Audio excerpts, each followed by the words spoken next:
আসসালামু আলাইকুম। আপনারা সবাই কেমন আছেন? আশা করি ভালো আছেন। আমি আলহামদুলিল্লাহ ভালো আছি। আজকে আপনাদের সাথে দুধ পাকন পিঠার রেসিপি শেয়ার করব। চলুন শুরু করা যাক। দুধ পাকন পিঠার জন্য প্রথমে আমি চুলায় একটি পাতিল বসিয়ে দিয়েছি। এতে আমি 2 কাপ পরিমাণে পানি দিয়ে দিলাম। 2 কাপ ময়দার জন্য 2 কাপ পানি আর কি। পানিটা ফুটে উঠলে 1 চা চামচ লবণ দিয়ে দিব পরিমাণ মতো আর কি। এরপরে আমি কাপ দিয়ে ভর্তি করে 2 কাপ পরিমাণে ময়দা দিয়ে দেব। 2 কাপ ময়দা দেওয়া হয়ে গেলে চুলাটা আমি অফ করে দিয়ে পুরাটাই সুন্দর করে মিশিয়ে নামিয়ে নেব। একটু ঠান্ডা হয়ে গেলে তারপরে ভালো করে মথে নেব।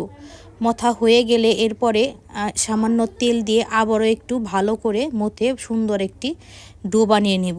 এরপরে আমি পিঠার জন্য ছোটো ছোটো করে লিচি কেটে এরপরে হাতের সাহায্যে চেপে চেপে আঙ্গুলের মতো লম্বা লম্বা করে বানিয়ে নেব। এরপরে চিরুনির উপরে হাত দিয়ে চেপে চেপে সুন্দর করে আমি পিঠার ডিজাইন দিয়ে দেব। এভাবে করে আমি একে একে সবগুলো পিঠাই চিরুনির সাহায্যে বানিয়ে নেব।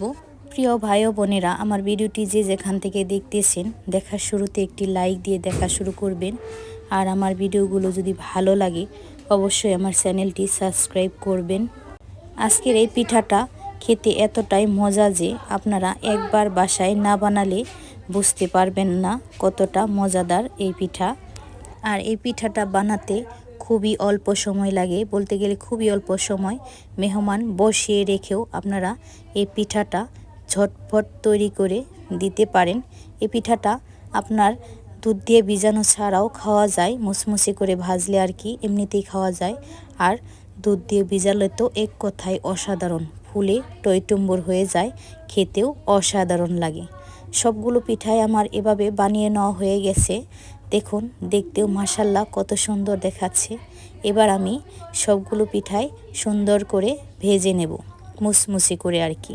চুলায় কড়াই বসিয়ে দিয়ে দিলাম। এবার পরিমাণ মতো তেল দিয়ে দিলাম। তেলটা গরম হয়ে আসলেই আমি আস্তে আস্তে পিঠাগুলো দিয়ে দেব। দিয়ে উল্টে পাল্টে লাল লাল করে মুসমুসি করে ভেজে নেব।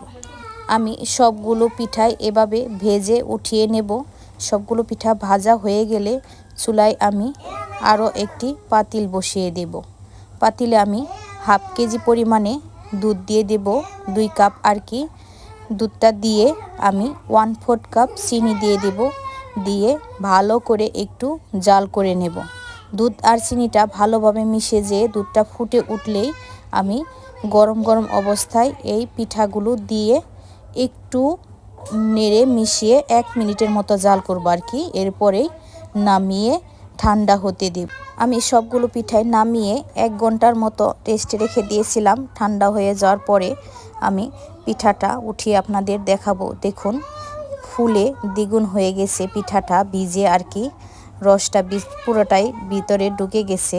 দেখুন, অনেক সফট হয়েছে। আপনারা একবার হলো বাসায় বানিয়ে দেখবেন। ভালো থাকবেন। আল্লাহ হাফেজ।